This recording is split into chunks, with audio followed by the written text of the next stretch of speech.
manager for WPRB. And here to introduce Gene this evening is a longtime trustee for WPRB. He was actually one of the founders of the station 56 years ago, back when it was not WPRB, but WPRU. He's been with us ever since then, and he's also been a longtime friend of Gene's. Please welcome this evening, Jim Robinson.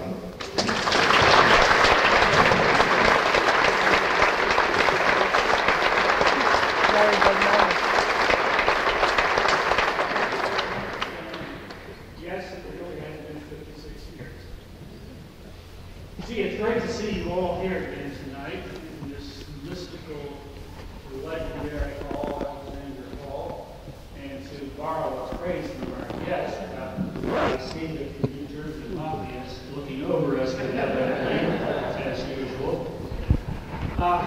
You all know our guest, but all of you know all of the things, all of the facets of his extraordinary career.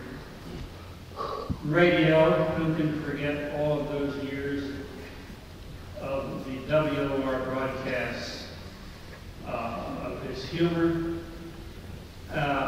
Broadcasts that a distinguished critic of the New York Times called him a master of the hyperbolic humor, and so he is.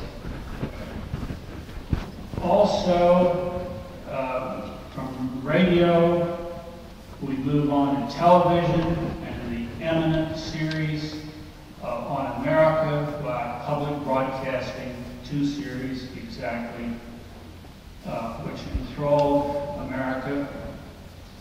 And then we move from TV to motion pictures, and who can forget A Christmas Story, released first to the theaters, and then every winter at Christmas time appears on TV. And then, of course, there was the 4th of July movie and the Wanda Hickey movie and so on. And then there is literature. His many books on humor have been very well received over the years. Also, in the realm of literature, some of you may not know that he wrote for years for Car and Driver magazine, being an expert on sports cars. And from literature, we move to the stage, where he appeared for years and years in the clubs in Greenwich Village. And now going back all the way to the beginning. Yes, he was a star that was born on Broadway when he appeared in the musical review New Faces, produced by Leonard Sillman. That was when truly our guest was born as a star, and the career moved on from there. And so it gives me great pleasure, and the Princeton Broadcasting Service, WPRB-FM, is very proud to present Dr. Gene Shepherd.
Oh, look, by the way, this is a prop. It is. It's a prop. And before I came on came in to work on the show and prepare the stuff I was going to do. Little Lee Brown, my producer for many years, wonderful producer, she said, listen, do the cane bit. She said, because the minute you walk out there with a cane, they're all going to say, oh, God, look at him. Is he getting, look at that, what's the matter with him? Little bitch is always right. And she said, well, do the cane bit. And I said, yeah, God, I haven't done that. She says, yes, that's what you opened the New Faces in. See, I was on Broadway long before I ever heard of WOR. And I still haven't heard of WOR. God, what a rat race that was. OR I'm talking about. And I've always thought about radio in connection with that. I hate radio. Oh, well, I hate radio. I mean, guys that do things don't necessarily, it's like bakers, don't necessarily eat their donuts. To me, radio was something that the real yucks listened to. Oh. They weren't quite up to watching television.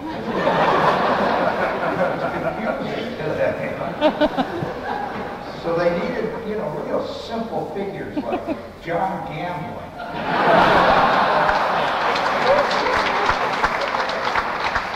The concept that they could really digest was what time it is. Hated radio. And so here I am back on the stage. And I'm thinking seriously of doing my famous cane bit. I would walk out on the stage on Broadway with this cane. By the way, the cane gave you a really great sense of power. I mean, this will keep the bastards at bay. I've always said if a statesman needs to really impress the people in the peanut gallery, reach down and pick up a cane. Just slowly wave. When I started the big show, the Broadway show called New Faces, I had opened up with Shepherd out there. I was a 17-year-old brash, absolutely full of piss and vinegar performer. I thought everything was going to happen. It's all here. I'm on Broadway. God, what a feeling. I was in the union, the same union that Alec Guinness was. People of that ilk. Love that word, ilk. And I'd come out on the stage and I'd sit there and look down and say, I got this cane. It was given to me as a gift, as a gag. And by the way, this cane is a symbolic cane from a symbolic moment in this university's history. See that? It's got a tiger carved on it. This is a tiger. That's a cane. Tigers do not apologize to anybody. Son of a bitch, right here. So I come out with this cane, see. And this is an elegant cane, of Abercrombie & Fitch cane they got for this Broadway show. And it was a jet black. I move it back and forth. I catch the light with it, see. I come out and I say, how many of you remember this old movie actor? He used to have a TV show. And it would open up and he'd come out this wheelchair. This guy. Did you know there was a big TV star in America that was in a wheelchair? Oh yeah, and I don't mean Raymond what's his name. I'm talking about a real star. This guy'd show up and he'd come out. The screen would dissolve and would come up light. And here he'd be sitting there. And he had this great voice. And he'd say, Kildare! Kildare! This was, who was the actor I'm talking about? Barrymore. And he was in this wheelchair. And he had a cane. And he would take the cane and he'd whip it out like this. Oh, God damn, sons of bitches. And you can see that. The language coming out of him, just in his eyes. Sons of bitches, goddamn barbarians. Back, you son of a bitch. He'd sit there looking so distinguished. And then in would come Dr. Kildare. And Dr. Kildare, by the way, was played in those days by Richard Chamberlain. And before that, by an actor named Lou Ayres. And he'd come in, fresh-faced, looking very chipper. And he'd say, Kildare, Kildare, you'll never be a doctor, God damn it, get the hell out of here. You couldn't pop a boil on a rabbit's ass. Get out. So that's how New Faces opened. Did you like the opening? Then I used to do one other bit after that. And say, you know, the Canes are, you know, really great. They'd be perfect for a comic. That's because when I was a kid, I used to go to the circus a lot. You know, circus traveling around. And there was one circus called the Clyde Beatty Circus, an animal show. And I'd go see Clyde Beatty. Well, Beatty had this show where he was an animal trainer. He was like what they used to call a lion tamer. And Beatty would lights would go down in this big top of guitar. You'd hear people coughing. See, we got one here. They come with a package. And the lights would go down. You'd hear the people chopping on their peanuts and Cracker Jack. And off in the distance, you could hear the sound of the animals that were coming out of here. And, you know, lions make that kind of sound. It's a great sound. They started running. That's when they're really getting bugged. Believe me, you don't want to get in front of a lion who's bugged. When he comes up, walking up on you, he's going,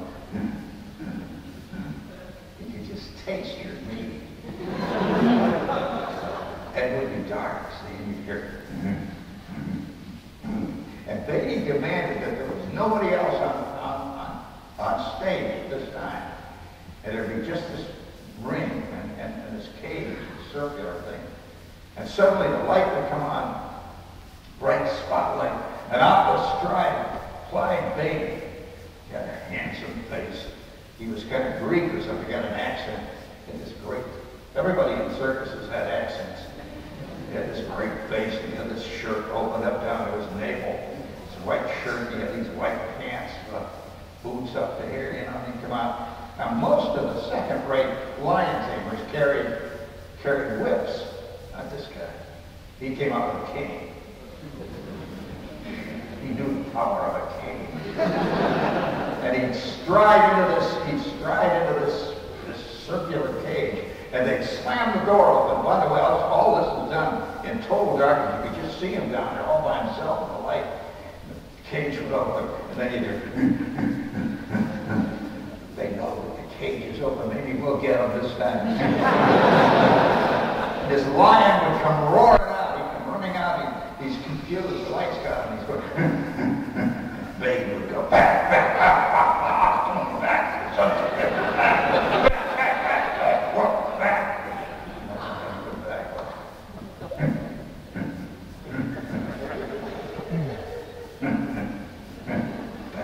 Don't say that. Get out of here. I don't mean that shit. And then out would come a tiger. And he's going, they had a longer sound. Oh, are they dangerous.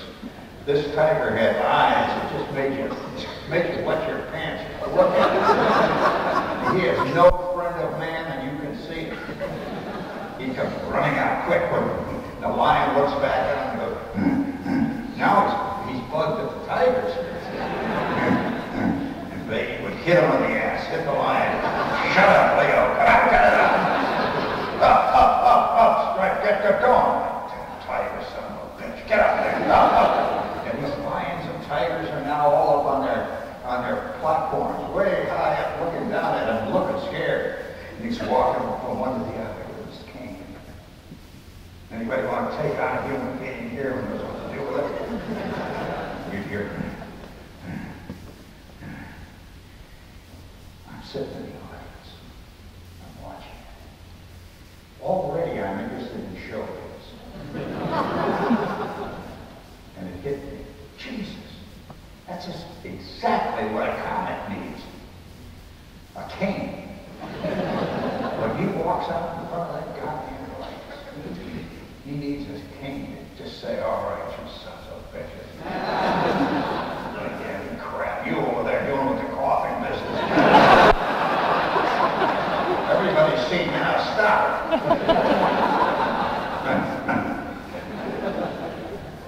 Yes. Jay Leno could use that.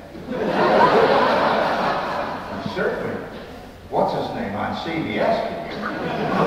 He has more trouble with the others. You can see fear in his eyes when he comes out. He's got the fear that an ex-Indianapolis weatherman, that's what he was. All of a sudden finds himself making $14 million and he's got no talent. To rely on funny pet tricks. Jesus, what a country we live in. You know, I'm a great TV fan, always have been from the very beginning. I'm the only grown-up who used to just, you know, the idea of getting free movies and stuff in your house, boy, really blew me away. In the early days of television, I used to watch Ding Dong School. I'd sing the Ding Dong School song. Oh yeah, I tell you. I used to watch things like the George Gobel Show. Who remembers that?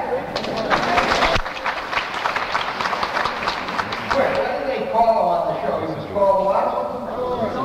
Lonesome George. He sure was. He had this wife. And who was that? Alice. Many TV wives have been named Alice. And George Gobel would come out there and he had his little guitar. And he'd sing, "I'm George Gobel, Lonesome George, I'm here." And watch that stuff. It was in flickering black and white. These sets were so primitive in those days that they came from the show. You get this beautiful cabinet, but the picture was about like this. The cabinet was 8 by 8. My aunt had one carved in Chinese style, and dragons all over everything. Here's this little thing in the middle. This little black and white flickering image. And that's what television was. They got people. Really got me. And I'd sit there and watch that. And I like, for example, there was, who had the most famous wife called Alice? Come on, let's hear it. Ralph Crampton. There you go, Ralph Crampton. Sons of bitches, talk about it. We're on stage listening. Yeah, he had this great wife, Alice. And you knew that the show, when it hit its peak, he would raise his fist. You know, someday, Alice, to the moon. That became the watchword of the males of America. Many guys think that too. Now, of course, it's all politically correct. You can't say it. So the guy's sitting there in the kitchen eating this damn cereal that they got because they saw it on TV and it's honey dipped and all that. People can eat that shit.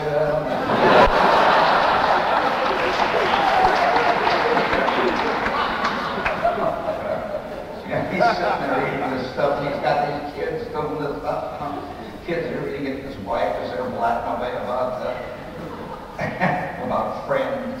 One of the little cutie pie shows of today, you know, where everybody makes you go, everybody's 12 on each show. We are living in a nation that never gets older than 17. No matter how old you are, that's how old you are. And so he's sitting there saying, and his wife is walking around putting more cereal in the poor little kids' bowls, all carved like, you know, your favorite character from the comic books. You know, he's recorded in the Green Hulk role. And he's sitting there thinking, he looks at that girl, while his ex-girlfriend is in this kitchen with him now. In charge of his goddamn kids. Not everybody loves kids, you know, in America. You wouldn't guess it to hear these talk shows. That's all they talk about are kids. But the real guys are sitting there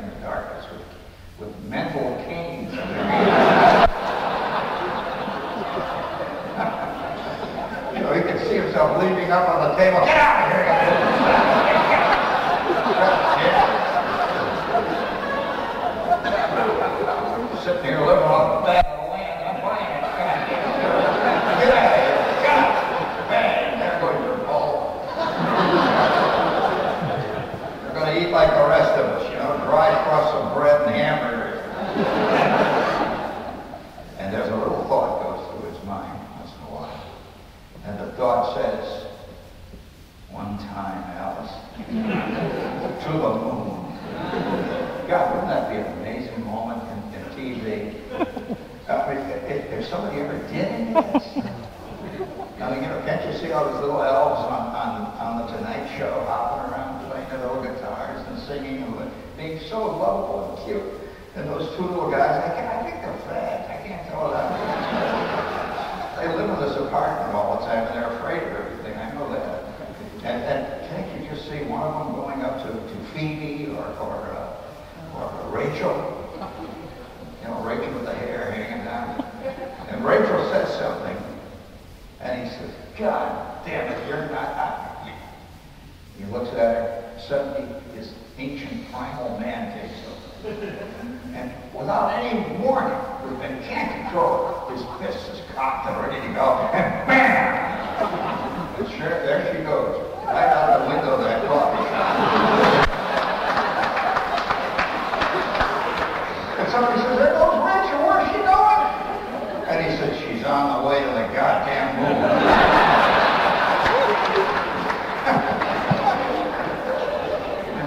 You can see I'm getting worse as I go along. I'll tell you one TV show that I really enjoy it because it reminds me of the life I lived in New York so much that it's painful at times, and that's Seinfeld. Don't forget, he's a comic too, you know. And I don't know whether you know what I do, but I'm making you laugh, so I'm in the same business. So Seinfeld is always walking around in this little apartment of his. Now that is what we used to call a wimp in my day. Seinfeld, he doesn't eat meat. Isn't that sweet? He eats little veggies, stuff like that, and he's afraid of women, and he's afraid of his mother. I mean, that's how far down our society has gone.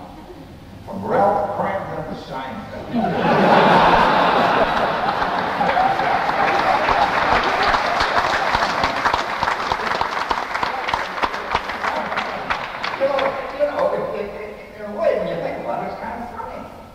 That our great society has come to that. I mean, you know, all of a sudden the biggest hero in television, #1 rating, is a full-fledged wimp. Yeah, he's Mr. Peepers. Now, a lot of you are thinking, God damn it, you don't belong here.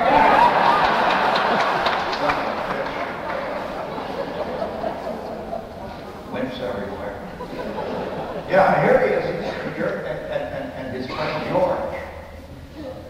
Now, I like George, because George always looks like he knew from the start of his life that it wasn't going to work.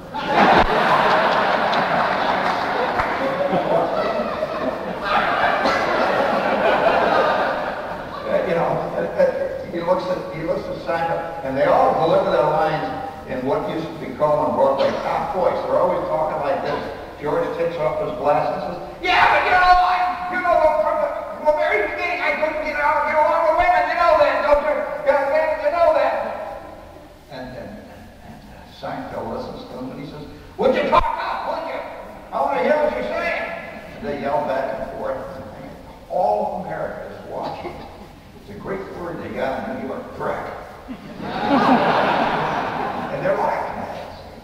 And in comes Kramer. Now, in earlier, more civilized times, Kramer would be one of the Three Stooges.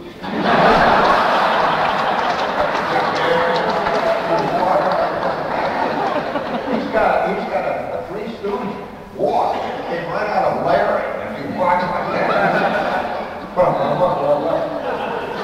I'm sitting there saying, God, what goes around comes around. Still here, all of it. And he's doing his thing with the hair. He always does this. You know where he got that haircut like that? That was Stan Laurel. Stan Laurel was always pulling his hair like that. He has high hair. And so I'm watching this and I think, oh God, that's just like your life, Shepherd, when you were living in the goddamn village. Yeah, but there's something missing. Here he is, he's living in this apartment. Apparently it's in the village. I don't know, I can't tell. It looks like a village. And he's sitting there and they're eating. And you notice everybody that comes into his apartment never ever knocks. They just slam the door open and step out. What's the first thing they do? They walk over and open up Seinfeld's refrigerator. You ever had a friend that did that? No, this is not. On TV they do that stuff. Always in the refrigerator. And you always take a bottle of something out, open it, see? Correct. Never once does Seinfeld say, hey, for Christ's sake, that's my last Coke, you son of a bitch. No, never. This is civilized, new, politically correct television. You never tell a friend of yours, and you should be able to do this once in a while, to go kiss my ass. You know? But anyway, they come in, they open the bottles and all that, and they're sitting around drinking everything and eating everything. And they're always on the phone, and Seinfeld's always calling somebody up. And, you know, he's saying things like, but Ma, I can't. Only on television are guys who obviously are nearing 40 or better that worry about their mother and whether their mother likes them. I never talked once about my mother. I just assume, you know, I'm here, she has to take me or leave me. You know, I never thought of loving her or vice versa. That's a TV thing. And so I'm sitting there watching the other night, and there's friends of mine in my apartment, which I had an exotic climb. And I said to them, you know, there's something missing from this. This is not really the village. And I'll tell you why. I lived in the village from the time I was a young performer until finally I was broken and discouraged and went staggering out of town with 3 divorces behind me. No, 4. After all, I'm in showbiz. So, I mean, guys, nothing. They don't even talk to you at some of the great restaurants I used to know, like Lindy's. They didn't talk to you. You know, you were all the comics went there. You did not get even noticed. They didn't talk to you until you'd had your 3rd divorce. That meant you're one of the boys. And I'd sit there, and Mel Brooks and all of them were around there discussing their various past lives and stuff. They never talk about their mother. So I'm sitting there looking at this show, Seinfeld. You want to know what is not in Seinfeld that should be in Seinfeld if they want to cover the village? They want to re-animate apartment. Now, I was a comic. Now, first of all, when you're a comic, people look at you different. You notice none of his friends ever refer to the fact that he's a comic. This guy's earning lots of dough, you know, playing little comedy clubs, what they call them now, comedy clubs. I mean, what does a comedy club do on his day off? You know, they do stuff like Hamlet. Comedy club, for Christ's sake. So here he is, he's playing comedy clubs, making money up the wazoo, and all the rest of these guys are out of work. I mean, no wonder they're raiding his refrigerator all the time. You know, that didn't seem to mind him. By the way, he wouldn't have those friends if he was a successful comic, I can tell you that. So here he's sitting here in his apartment, and there's something that's bothering him. And what was it? I know what it was. Now, if you're willing to listen to the story without being too squeamish, I'll tell you what it lacks. You want to know? Yeah. Now, look, you're nice Jersey suburbanites. I mean, you look at nice little places like Clinton and you know, down there, you know, just off Route 1 near the diner. And you went to places like Rutgers. You know, it must be maddening to go to Rutgers. Because you know, Rutgers, from certain places on their campus, if you stood up on your tiptoes, real high, you can just see on the horizon, in the distance, the faint outline of the blessed spires of Princeton.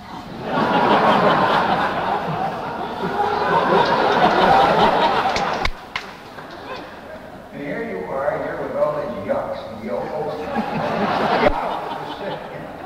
Princeton, where everybody that comes into Rutgers, when he starts out there, has to take remedial reading. That's an automatic freshman course. Now, that's polite to say, you know, remedial. That assumes they're repairing his reading. He has no reading. I mean, the first time he's trying to read is when he gets into remedial reading and Rutgers. You know, you see him there with his lips moving. He's reading about Jack and Jane going up the hill. I mean, so here it is. It's the alpha and the omega of Jersey civilization. We're here in Princeton tonight, and would you believe it? The President of the United States is here tonight. Now, he's not going to come to the show. I don't know whether he'd understand it, you know.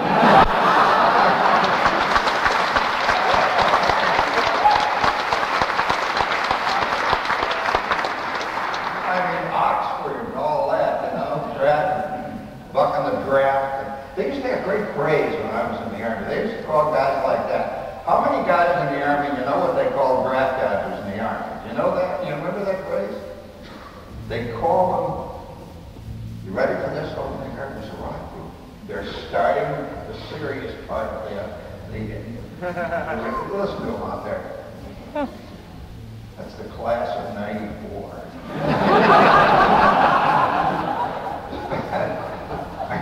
Yeah, you see all these classes here. You ever walk around the campus when they're having a reunion, and they come from all these different years, and all of a sudden you get down to places like 1919, and their music is one sad little out-of-work guy playing a kazoo and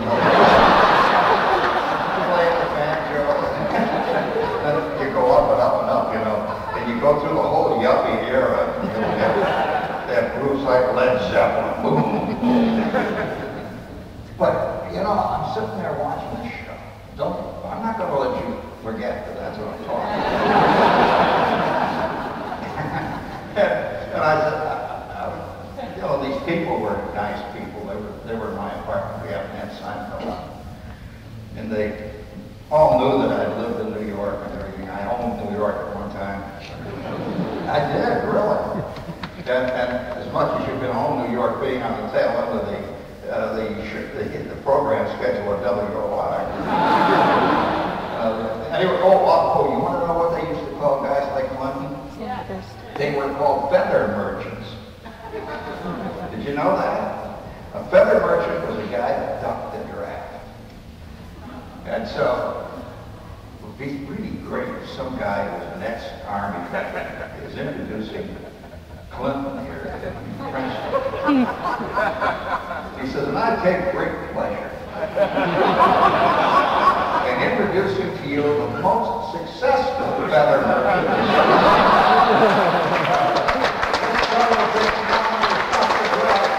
And he went on to become president. And now he's telling a guy that almost got his ass blown off in the Army, he's telling him he doesn't have any courage. That's false. Here he is, President of the United States. See him coming up with his feather merchant piano. We live in a very exotic country. and I'm watching Seinfeld, okay? And they're running back and forth in the refrigerator, and Elaine is drinking stuff. She's always drinking stuff out of it. God, she must go to the job. I mean, I think of things like that. The ruins will kill for me. And they only drink stuff that comes out of bottles. That's, you know, we're living in the age when people will pay $10 for a little bottle of water. Boy, we're getting so elegant. I can see a guy out in the back of a place that's selling this water. He's got the faucet on. They just had a big scandal in Florida. There was one of these big places that have, you know, the name. They always have these great names like Placid Springs, spring water, you know, special, you know, comes with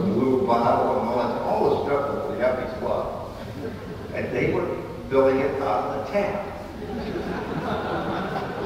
And of course, they're all shocked to read this. See? And then down at the bottom, it said, we sent this water to the lab, and it's the best bottled water that they've had there in years. That tap works, you bastards. So here's Elaine and Kramer all from there drinking their bottled water and stuff. Then it hit me. I'm going to tell these people, since this is the village, and I know the village intimately, I'm going to tell these people what an apartment like this in the village would be like in reality. So I had this apartment, see, and my friends would come over there. And they never sponged much unless I let them do it. And they'd walk past the refrigerator. And, you know, I was a comic, I was making money, so I had elegant stuff in there, like Jim Beam. See, you make a big move up in my world when you move in whiskey, when you move from unmarked bottles to Jim Beam. Oh yeah, I was working in Kentucky one time and they paid me off in unmarked bottles. You know what smoke is? Oh boy, your ears back. Okay. Smoke is bootleg moonshine. And the reason they call it smoke is because it's white color. It looks like water that somebody's taken a leak in. It's got a smoky shape. But let me tell you, once you taste this stuff, you know what whiskey's about. Did you? And so here I am watching Seinfeld. Now none of these guys drink, of course. This is all a politically correct crowd. A Coke is a little exotic. And they're all running around doing their little funnies. Suddenly hit me, I'll never forget. I'll take a typical night in my apartment in the village. I've come back from the Limelight.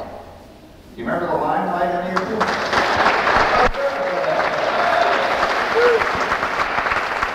One thing you didn't know about the Limelight was owned by the Mafia. And these gunzos would come in once in a while in the middle of the show. And, you know, all these fans would be in New Jersey listening to me do my show, and up in the back there, I'd see back by the cash register, in would come this guy with his hats. And it's August. Hotter than hell, and he's got a black overcoat. They're coming from the main office to check out. You look at his watch. You better start getting funny soon.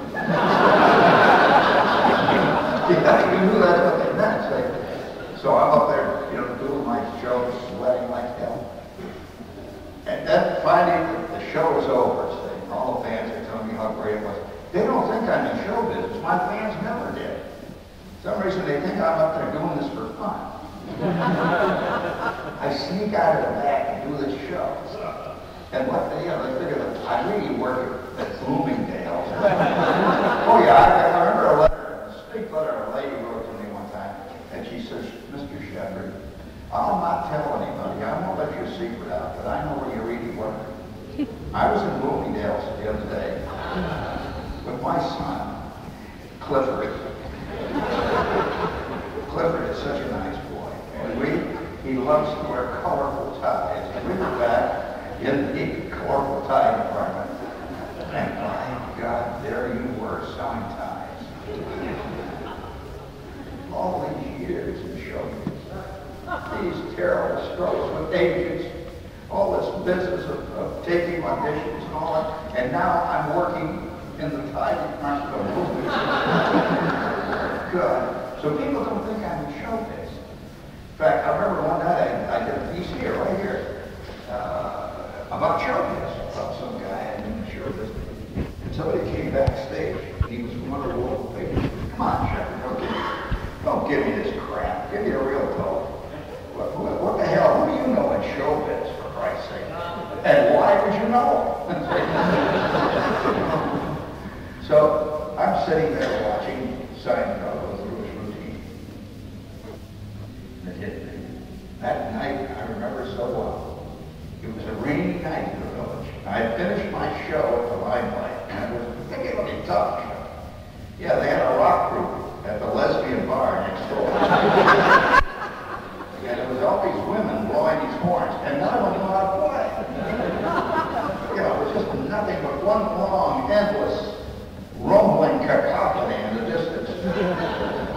was like this. I had a tough night there, that night at the show. We threw guys out and everything else in the middle of the guy. And I'm home. I come up the stairs. My apartment was on 10th Street, right in the heart of the village, just off Bleecker. I mean, if that isn't a village, man, there ain't no village. And every night, when I come home from the limelight, I would do this. I crept up the stairs. Because this was one of my favorite times of the day. I'd creep up the stairs, and finally reach the top landing where my door was. I'd reach out and test it, so it would make sound, it would make noise. Off in the distance, I hear this dyke choir music going on, roaring up and down. They had stuff like Screw Man, as if they could. Everybody has their dreams. So, yeah, I remember when I had a big battle with Dyke in Germany. I know this is not politically correct.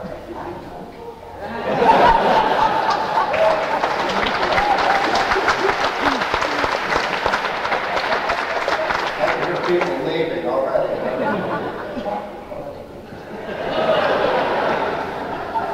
So I got into an argument with this Dyke, and she really was. She was wearing a New York Jets football helmet. And this was in Joe Namath's period. And never was a tougher football player born than Namath. And she had a Joe Namath jersey on. It said Namath on the back. And I can imagine her with two broken knees and this leg hanging by a thread, going back in the rain, in the hard driving rain and sleet of Giant Stadium, throwing a 90-yard pass against the Redskins. This was Namath. Tough. And so she comes up to me. She says, "Hi, man." I said, "Yeah, hi, man." I could see she loved it. Oh, God, she loved it. And then I said, "Hi, man." She said, "Hi." I said, "How's it hanging?" That was a shocking left field. Got her bouncing off the wall. And she says, "Fuck you." I said, "That'll be interesting. Let's try it." Come on back. We got a room called the fuck room. Let's go.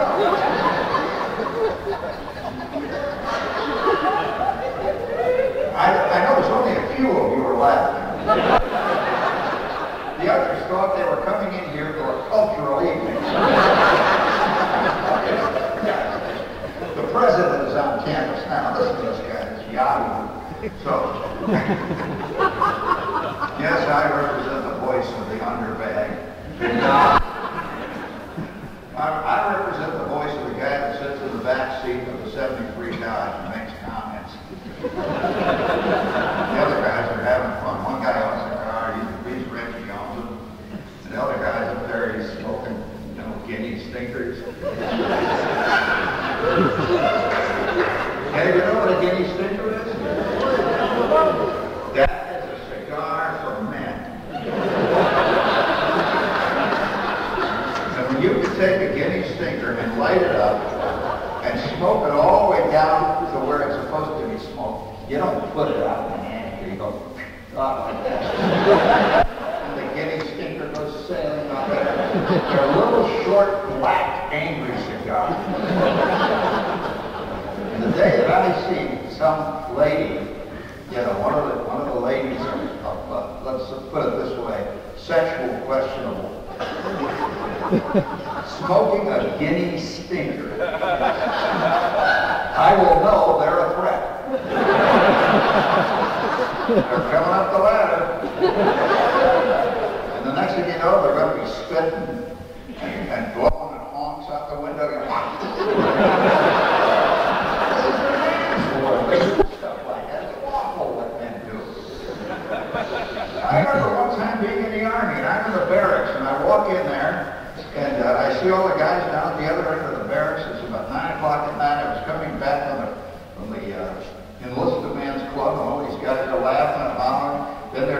was, and then it'd be laughing and hollering again. So I walked down to see what's going on. They were having a party contest. Now that's a man. I have never heard a woman get off a good party. Real rubber. But I'm telling you, company K, we had some real artists. Oh yeah, you know, and they're down there and they're putting money on it. So, you know. And they had names for the various types, like the triple freezer. I know you didn't come here to hear that. Because I know several of you in this audience are not men. I know this is very painful for you to hear. This is what you've been fighting for, man, all your life. Oh, God. And so I'm sitting there watching Seinfeld and George, let go, because after all, there's 3 guys sitting around. Elaine isn't there. Let George come up with a river. Now, wouldn't that get him excited? All these nice people watching TV. And George was sitting there and he goes, and he had a real one. And Kramer says, that wasn't bad, George.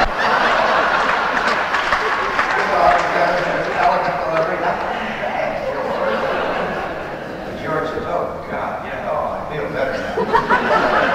That thing's been working up since noon today. I'm running around, I wait to get out. And Kramer says, hey, George, you're pretty good. And they're all 3 sitting there, and all of a sudden, Kramer says, George, listen to this. Classic triple freezer. The kind they put on a stage in one. So, you know, the man's world is different from the other world, I must say. And I keep thinking about that night. I get back from the show at the limelight, and I'm exhausted. And I'm standing in front of my door, but I can hardly wait to get in there, see. So I wait, and I turn my key, pull the key out, put it in my pocket. I listen, I don't hear anything yet. I wait a minute. I slowly turn the knob, which I keep well oiled. Turn the knob, push the door back. Darkness in there. Then I reach over to the light switch. I wait another minute. Timing is very important when you're doing real art. 1, 2, 3. Put up goes the light switch. The light floods the apartment, and the entire place is covered with millions of cockroaches. This is the village I'm talking about. I'm not talking about the East Village. Oh, this is the real village. Millions of cockroaches. Oh. Poor guy. He thought I'd talk about Schwartz and Flick. Yeah.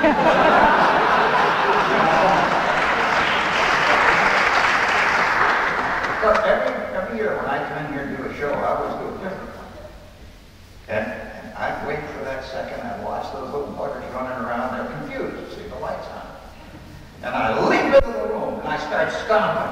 Boom, boom, boom, boom, boom. I could get as many as 1,200 on a single day.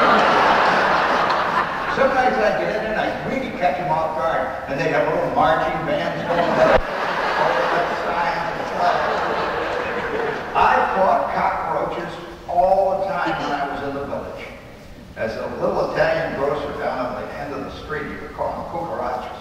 I fought cucarachas until they were going at the walls.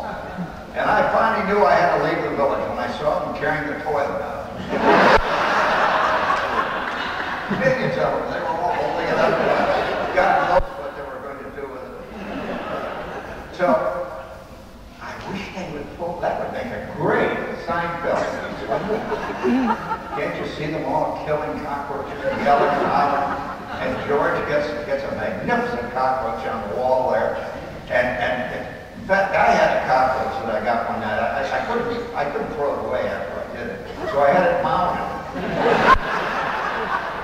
He's hanging on the door there, you know, above the fireplace.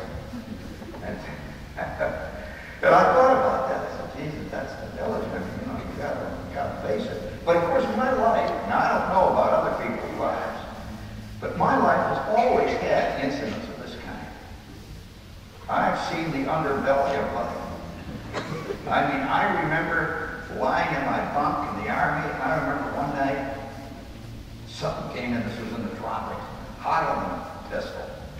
And I'm lying there under my sleeping, they had these nets they put over you. And all of a sudden I hear the scratch of claws. Oh boy. And I'm in a 12-man tent. We had a wooden floor, and I hear these claws. So I reach out, and I had a flashlight. I always kept in my bed. And I opened up the flashlight, turned it on, and there in the middle of the floor was about a 20-foot long lizard.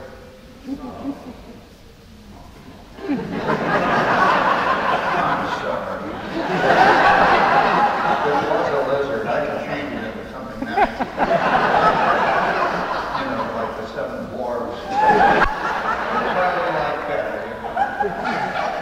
Here was this goddamn lizard.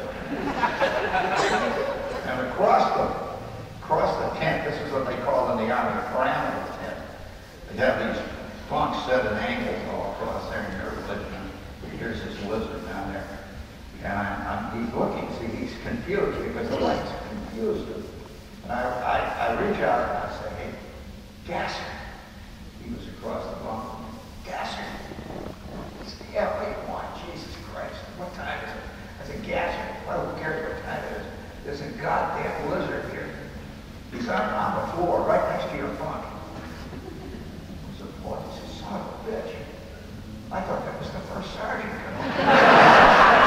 I had a laugh. That was Gasser. He knew it wasn't the first sergeant. He could see this lizard down there in the dark. And so he reaches down and picks up a GI shoe. And he says, get out of here, you son of a bitch. And bam, he hits the lizard on the head. The lizard jumped. Gasser said, get out of here, you son of a bitch. You don't belong in this company. Get out of here. Over here from Company C, for Christ's sake. And he runs out the door. And from that time on, we all slept a little uneasily in our cozy little tent. Because you never knew what was going to come in. Reminded me of the time, here, you know, I think you're always affected in your work, in your life, and who you marry, whatever, by the first things that happen to you when you get out of high school. High school. So here I am, I'm a fresh high school graduate, and I have my purple and white Hammond high jacket on, my purple and white sweater, that, you know, was official leather sweater with a great big white and purple H here, and these little stripes on it with a little star. And I was a real high school kid. I'd gone to prom, I just got out of prom. And I had danced the night away watching Daphne Bigelow in the business. How many of you remember Daphne? Daphne Bigelow reminded me of Heather Locklear. Cute as hell, no talent. But who cares? She's so cute, you want her around. And so I had just come through all that high school stuff. And my first job that I got, I went down and I applied at the steel mill. Now I figured, you know, steel mill, romantic, you know. You get a job down there and you walk around with no shirt on, you know, the sweat glistens in the open heart, you wear your white helmet. And, geez, you know, it's really romantic, you know. So something Steve McQueen would do. So I put my name in there, and the great man, they gave me a call. Come in and report to the #1 clock house. Already that sounds like the mill. And it was. So I got out of the #1 clock house, driving my Ford, put it in the parking lot, went in.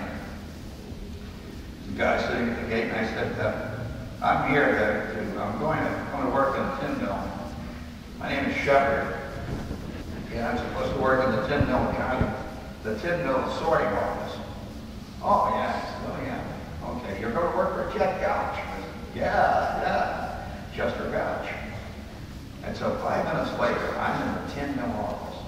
Now, the tin mill office is about the size of, this auditorium, easily, giant. All these guys sitting around. And here's Chester Gouch, this curious, mouse-like quality. He looked like a dangerous squirrel. Yeah, you know, he looked like a squirrel. It started out to be a squirrel, and somewhere along the line he turned into a crocodile. But he still looked like a squirrel. So here's Chester Gouch. He was the guy that taught me to smoke. Heating stinkers. Those days you could sit in an office with all the windows closed and smoke Guinea stinkers. Of course, this was a steel mill, you know, where most of the guys who worked there were Guinea stinkers. Oh yeah, they really used to smell those guys. So I walk in, I said, Mr. Gouch, yeah, what do you want? I said, I've just been hired and I'm going to work, get somebody to report to me. Oh yeah, you're the new one. I said, the new one? Yeah, you're the new one. He said, listen, I'll tell you what you do. Get out of it right now. I'm going to get to work right now. Go down to the stores department where they have all the material down at the end of the mill. And you tell them you want the kit for Chester Gouch. The kit? He said, yeah, they got it down there. They know what the hell you're talking about. So I walked through the whole mill. Now, being in a steel mill has nothing to do with the way they show it in the movies. By the way, in movies, all they ever show is the open art where they're pouring heat. This is one tiny bit of steel. This was the tin mill, exotic place. And they had these blue lights all over. These guys flipping big sheets of tin, getting their hands cut off every 5 minutes. They did. And I walked down to the end to where they had the stores. And I walked into the stores department where they kept all the safety shoes and stuff. And I says, I'm working for Chester Gouch. He said, oh, you're the new one down there. I said, yeah, I guess I am. He said, oh, well, here's your kit. He said, I got it there. I'm waiting for you. He throws a paper bag across the counter. Now, I didn't know what this was. I didn't want to be dumb and ask him, what's this? And he said, take it out, go to work. So I walked down the iron stairs, and I'm outside now on the shipping dock. And I open up the bag. It was my new career before me. The bag was filled with rat traps. There's a great big slice of cheddar cheese. Now, there's only one thing you can do with a rat trap, especially when you have some cheddar cheese. But I was going to pretend my job was better. I thought, I was going to be an executive or something. Oh yeah, I can believe this stuff when you're first starting to work. So I go back to Chester Gouch. He says, well, listen, kid, you might as well go to work. He says, the other kid we had here, he worked out pretty good, but he used to get bitten all the time. Oh, Jesus. I don't want to tell you this. Do you want to hear the rest of it? Yes! Oh, come on. You want to hear it? All of us who want to hear the rest of this sickening story, cheer. The rest of you with taste and discrimination and don't want to hear a story about rats, boo. This is Princeton. Well, you know what happened to me? I laid out my first string of traps. These big rat traps, big wooden traps, with the thing that went back. They were lethal, boys. These were professional rat traps. These didn't, these were not little traps. These are traps. So I laid these traps up all along various little dark coves along the mill. And as I was laying them out, I could hear the ones that I laid out 5 minutes before going off. And so I get back to the office, and Gouch would say, well, you better go clean out your traps now. And I'd go out there, well, of course nobody else is going to do it. I'd clean traps out of the rat traps. And think there's such a thing as a junkyard dog, you ought to know a good, serious steel mill rat. Because they live in the steel mill, buddy. And they live off what's left in all these Polish workers' lunches. If you've ever looked into a lunchbox that was used by a Polish worker in the tin mill or the 40-inch rolling mill, all these rinds of old dead Polish sausages and everything. And these rats loved it, and they fried them. And they'd walk around and they'd watch you work. These rats did not hide. These were laboratory rats. Look at you, walk back and forth. And I must tell you this, man is infinitely corruptible. When I walked into that place, maybe a month, 2 months before, I was an innocent kid who wore my letter proudly, the man on high with the wildcat out and all that stuff. You know, I was innocent. I did not realize what was inside of me.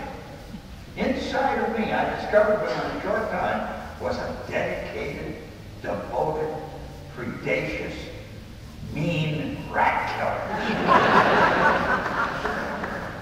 And it changed my face. I remember I used to go in for a Coke after work down at the place they used to hang around. You know, kids have places they hang around. And I used to hang around this place and I'd get a cherry Coke. An old fight dealer who ran it come up to me once in a while and say, you know, Shepherd, your face is changing. Your eyes look funny. I didn't realize that I was getting these slanty, thin eyes. He said, you just don't look like the same Shepherd. Jesus, if you had those eyes when you played football, you'd have been a goddamn All-American. That's right. I mean, getting to be an All-American is 90% showbiz. How you impress people. And so I kept going out every day, and I used to get to like it. And my mother would say, what kind of day did you have at work today? Oh, great.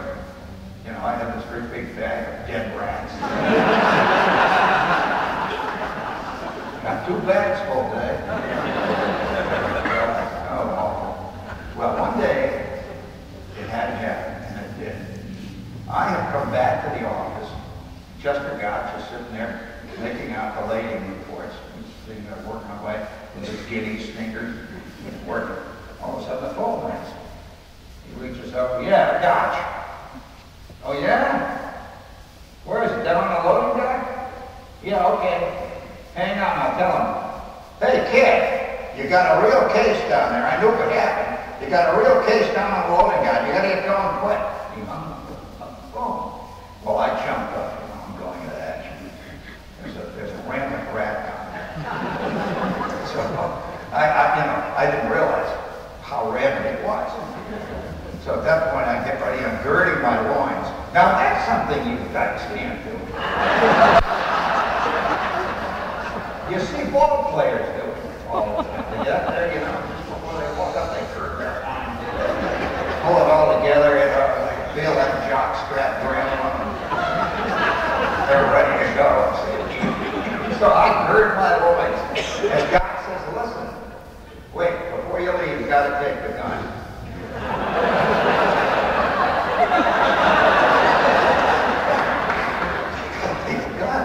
I didn't know he had a gun. I says, the gun? He says, yeah, the gun. And he swivels around, and he had a bottom compartment of his desk that had a lock on it and stuff. Pushes it back, and he reaches down, and he pulls out this beautiful Colt Woodsman, which is a magnificent pistol made by the Colt Company. Gorgeous work of art, really. And he pulls it out on the floor. And he says, here it is. He says, we only used it twice. The second time, he didn't stop. He says, we recovered the gun later. These are serious rats. So I take the gun. He says, listen, he said, I got a box of shells here for you. These were 22 long, see. And I take them. I pretend that I know all about this stuff. He says, careful when you load it, that thing's got a hair trigger. It did, boy. So I'm standing by the desk and I open it up and I carefully load, put these cartridges in this thing, and there it was in my hand. Now a gun feels good in your hand. I hate to say it. I'm not a gun man. I don't like them. But I hate to say it, they feel great in your hand. Gives you a feeling. So I walk out and I head down towards the place where I was sent, which was the shipping department, the shipping dock. Had long, big dock-like things where the freight cars would come in and they would load this tin on them when they go out. And all the guys that worked in the tin mill would get down and sit on this loading dock and eat their lunch. Well, naturally, this became it became the Riviera for rats. They loved this place. And so I walked down there ready to go. I figured, there's a rat down there, so what the hell? I learned something that day. I've never forgotten it. Changed my whole life. The meaning of the story. Early jobs change your view of life. I go down to the shipping dock, and there's a bunch of guys down there looking real scared. They're running around on the dock. Some of them got brooms and stuff like that. Pitiful little weapons that guys were trying to pour on us. And I said, all right, here I am. And the guys holler. You can hear them hollering, hey, the rat kid is here. Well, that's what I was. I was the rat kid. The rat kid is here. And I had my Colt with me. Well, down right behind the Coke machine. One of the guys hollered, you went behind the Coke machine. So I said, all right, one of you guys with your brooms, get the Coke machine and let's get them out of there. God damn it. I was a great John Wayne fan. Ain't no rat gonna kill an American. So this guy walks over to the Coke machine very gingerly and takes his broom and he goes, whack, bang, it goes. And sure enough, in the darkness, I could see this thing running out. One of them hollered, hey, Sherman, you know who that is? And I said, no, who is it? He says, that's old Red Eye. He's got a name, he's Red Eye. I said, oh, come on, that's a little horse maneuver, cut it out. And sure enough, this rat turned around, leaned up against the brick wall behind him, stood up on his hind feet, and seriously, he was about that high. All of you can see it? Imagine that son of a bitch running around in his bedroom? Yeah. And so he leans up with his shoulders. See, he's been dealing with rat kids for years. Oh yeah, he loved these encounters. Leans back, scratches his back, and goes,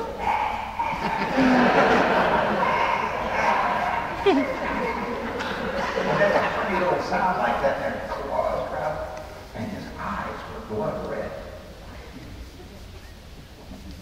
I look at him, and he looks at me, and he sensed that he had come to a turning point in his career. It's like a young pitcher, who suddenly finds himself facing Mickey Mantle. He knows he can be part of a record book, but part of Mantle's record.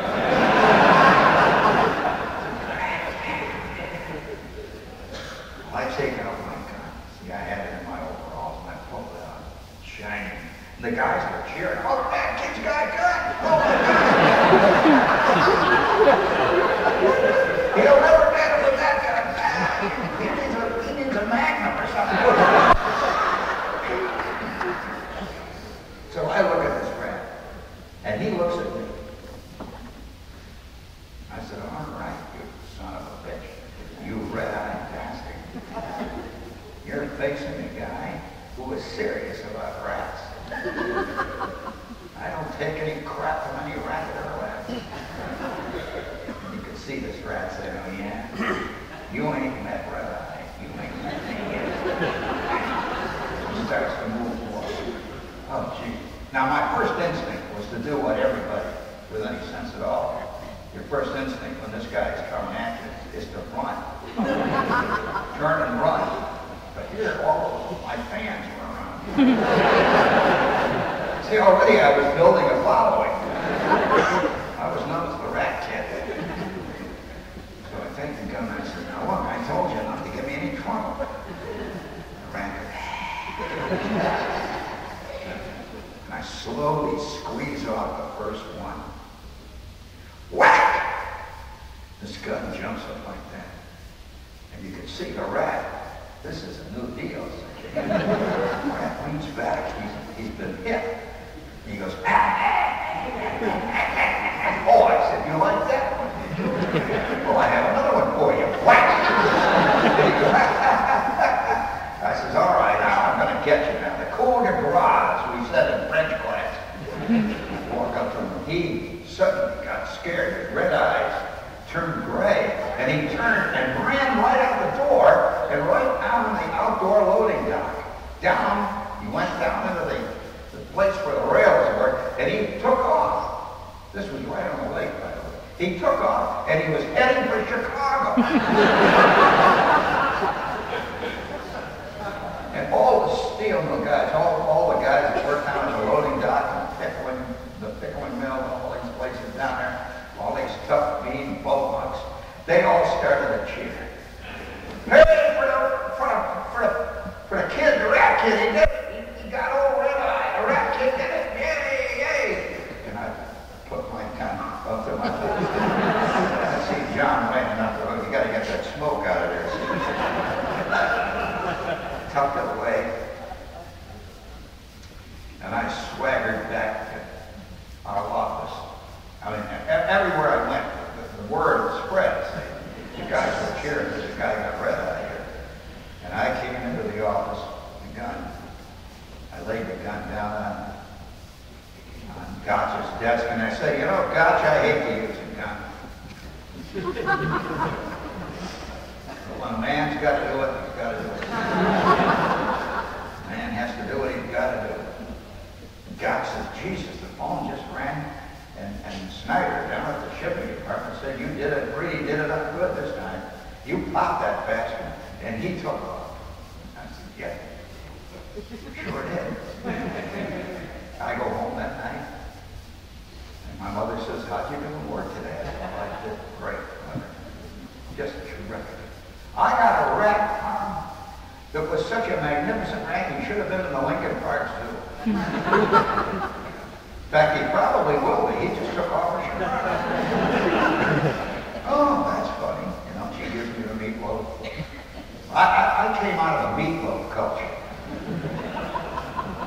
I mean, you can't imagine, you just can't imagine somebody like,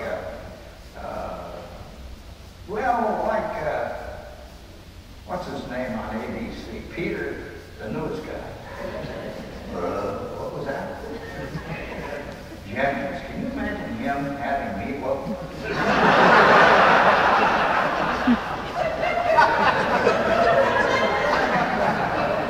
He's so elegant. He's having his meatloaf. Well, I come out of a meatloaf culture. And my mother had various ways of producing meatloaf. When we were having my Aunt Gwen over for dinner, she'd make meatloaf. She used to use green olives in it. That was her Mexicana meatloaf. and she had another great meatloaf that she would pour Campbell's tomato soup over. And that was her meatloaf Campbell's Italiano. So I came out of a culture that was used to better things in life. So I'm sitting there with my meatloaf, and my kid looking at me, his eyes are big, you know. I said, yeah. This first day I had to pull my gun. My brother says, you pulled your gun? I said, yeah, I'm a Colt Woodsman that we use down there when we have a really bad customer. And old Red Eye finally decided to take me out. Well, I won't. And he was a big guy. 3 months later, I'm reading the newspaper, and they have pictures of the Chicago Tribune, even then. And I'm reading the newspaper, and there's a picture that says, Politico announces new campaign. There's a picture of it. It was this goddamn rat. He went in Chicago politics. He was very successful. He became an alderman. Later went to Washington, was indicted for stealing stamps.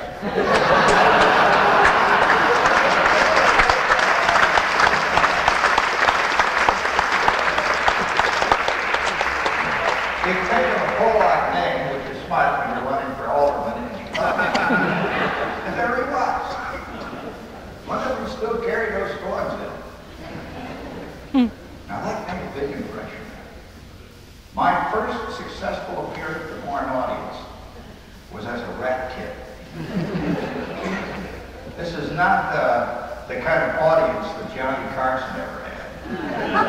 He didn't know what rats were. He thought that was some kind of agent you're talking about. So, time went on. There I was. I was an experienced rat killer. Later I was going to become an experienced cockroach killer. It keeps happening, you know, when you have a talent, you never really lose it. So time goes on. And later, when I arrived, here I am in Princeton, New Jersey, I'm arrived. I get a call from the newspaper today, the Trenton Times. They called me up. They said, Shepard, you're playing Princeton again? I said, yeah, Christ's sake, what can you do? He said, they must be getting tired of you down there. I said, yeah, I keep showing up. I keep running out on the stage and telling them stories and stuff. What the hell are you going to do? You got to work. See, he doesn't realize that I see you as a crowd of cockroaches.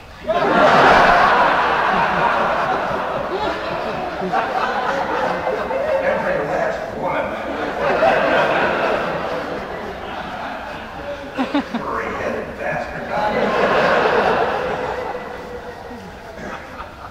Have you ever heard a crowd of cockroaches in the dark at night eating your future breakfast? You can hear them eat. I've seen this stuff. I've been there. Hardly anything today can shock me or make me discouraged. I'm a cockroach killer. I can kill cockroaches, I'll tell you. And I'm a mean rat man. I'm a rat man now. Always carry a Colt Woodsman with me. You never know when they may want to run into one in the parking lot, you know. Comes up to you and tells you he's homeless. Please give me a couple of dollars. I want to buy some rat sheets.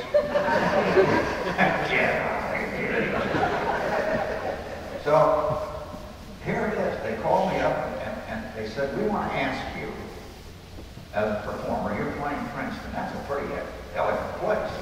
I said, yes, it is. It's the only kind of place I play. And I said, yeah, I've been playing Princeton. In fact, the first night I played Princeton was years ago. The first night I played Princeton, you know who was the guest out at the McWhirter Theater? That night, he appeared on stage when I was appearing on stage. Was Castro. Yeah, a beard and everything. Castro. I made it. That was a wild night, too. I don't know if any of you were present. I doubt it. But that night was the first night I played Princeton. And Castro was over here at the theater. Now, that afternoon, I had seen Castro in a press briefing. He had just taken Cuba. And everybody in those days was pro Castro here in this country. Hard to believe they were. They were all, oh my God, Castro, what a hero. See? America always loves guys on horseback who come onto the hills. What a hero, you know. He had taken Castro from the evil guys. And here he was. He was making a tour of America, raising money. That's what they all do after they win. So he goes on, he's raising dough. And I had this big press conference. I got invited. I was at OR at the time, you know. They wanted to get John gambling, but he wasn't available. He was playing a PTA penny supper in the Long Island. So here I am sitting in the main ballroom of the Astor Hotel. Now that was an elegant hotel on stage. And it had crystal sheet, chandeliers, gold leaf on the walls. And, you know, it's a place where little old ladies would come have tea in the afternoon with their friends. And I'm sitting in this great big crowd of newsmen. It's packed. And next to me is a guy from the New York Times. He had a great big button Times, you know, wrestling or whatever the hell he was. He's an official. See, he has this motor-driven load dead. You know, it's a very official thing. Castro. I try to see what he's writing. He's writing about this and that. Castro's late, but 20 minutes, you don't keep the time straight, you know, these guys. They're starting to cough. Now's your chance. They're starting to cough. And at that point, always a nice lady does that.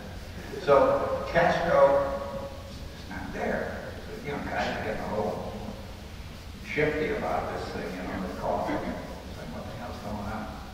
Time on. And suddenly, the two doors at the back of the auditorium slam open. And in through the doors come these two guys dressed in fatigues. And they got bandoliers, and they're carrying automatic weapons, machine guns. Now, I don't know whether you have ever seen a machine gun in an elegant New York hotel.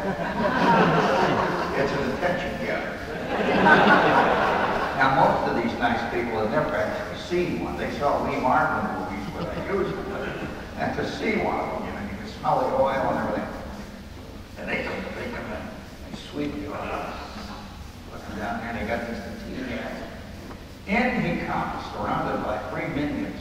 In comes Castro with his beard, and he's wearing this magnificent set of tailored fatigues. I mean, sharp pressed, you know, and a little tab of some kind up here, and sharp pressed fatigues. And here it was on a day off in the elegant New York hotel, and he's surrounded by guys with machine guns. And they go running up on the stage and they stand there waiting for anybody. You know, the guy from the Daily News makes a scene or something. Well, you know, news. So got these machine guns going, and I'm sitting there watching this. Holy shit, I've seen this before. My God. And Castro is up there, and suddenly Castro speaks. PA system goes on, and Castro says, Amigos! Amigos! I am a man of peace.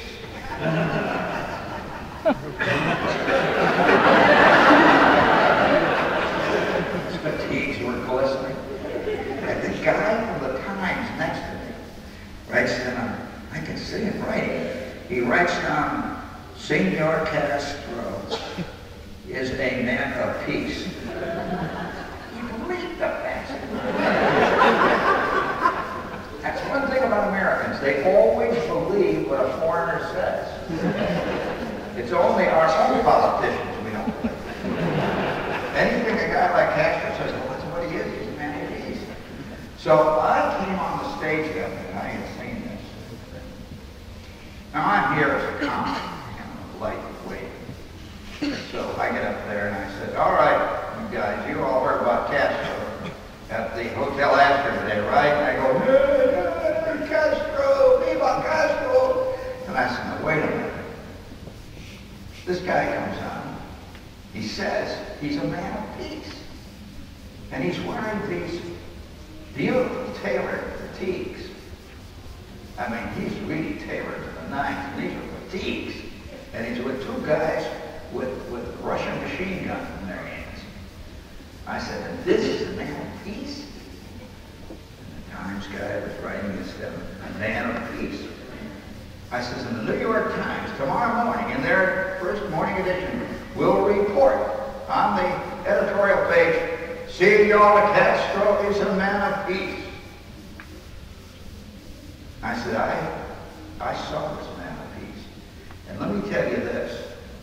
Within 1 year, we are going to be running hightail for the horizon when this man of peace really gets up on his hind legs. He is no more a man of peace than Hitler was. And there were dead silence in this auditorium. Suddenly somebody stands to his feet out there in this nice cultured Princeton Ivy League dialect. He says, sir, may I say to you that you're one of the most cynical men I've ever heard. And I must say, I teach Latin American history here at the Princeton University. And I say to you, he is the first man who is really a fan of the people and who is here really on peace. I said, oh, really? He says, yes, I can tell you this. I said, okay, 1 year from now, sir, professor, show up here in this auditorium, I will play Princeton 1 year from this night. And we will discuss it. And of course, then all that stuff happened. The whole business of the rockets and everything else. Castro's going to invade Haiti and went on like that. And I showed up on the stage. I said, "Is Professor Watanabe here?" That was not his real name. As if you didn't know. I said, "Is Professor Watanabe here? Let's discuss Castro. What do you say?" So we let it go. Never came around. Taught me something about academics. and from that time on, here I was. There's a guy that had trouble in algebra. So I had this scene, with Castro. Now, from that time on, I've always had this feeling that you should learn to judge people by what they do, not what they say. What they do. And I can tell you why I was nervous about those fatigues. I had just come out of the Army. And I knew guys that had beautiful tailored fatigues and would wear them all the time. No matter what, they'd have their fatigues on, all dressed and everything. Usually they had 5 stripes. And I had learned the hard way to distrust these guys. Because anybody that likes fatigues and has them tailored takes them to the Brooks Brothers and has them tailored. And he's always accompanied by 2 guys with Russian AKs. I want to tell you this. This is a man of peace. And you better have him on your side. He'll blow your ass off. So that was the first night here at Princeton. Were any of you here that night? Well, I wasn't. See, I'm not the real shepherd. There was another shepherd that played Princeton for the first 12 shows here. He's now working the West Coast. We're a syndicate. There are 12 shepherds working there. And I've just drawn this duty here. But I can remember the man of peace. Well, now here I am tonight, and on this campus here, the same campus. Well, as we speak, yeah, he's there now. As we speak, President Clinton is talking. Now we know he's a man of peace. The guy who's a feather merchant, damn well better be. So, you should know I get back to that, did you? So, Princeton has always got these elegant people here. Castro. This chair, you know about this chair? This is the same chair, and I requested it again this year, because it worked so well last year. You saw it last year. A lot of people came up here and tried to get the autograph of this chair. Well, I don't blame you. This is called the Thatcher chair. Margaret Thatcher sat in this very chair when she was Premier of England and delivered her address here at Princeton. Now, of course, when you're sitting in the same seat where Margaret Thatcher had her ass, it gives you a magisterial elegance. You're living right in the shadow of greatness. Like you're behind is right there with you. And so, anyway, I feel highly thrilled and pleased to be here tonight. And with this long history behind me, and all of us part of this history. I was here the night that the Great Eastern closed. Yeah, I feel that way about it too. Great Eastern was the first truly tacky discount. It was made for Jersey, I'll tell you. And where was it? Well, it was up on Route 22. It looked like a great big surplus World War I airplane hangar. Great big, and painted bright blue. It said Great Eastern on the side. And it was a discount joint, open all night, all day. In fact, right down the street there was a clothing place that had a slogan,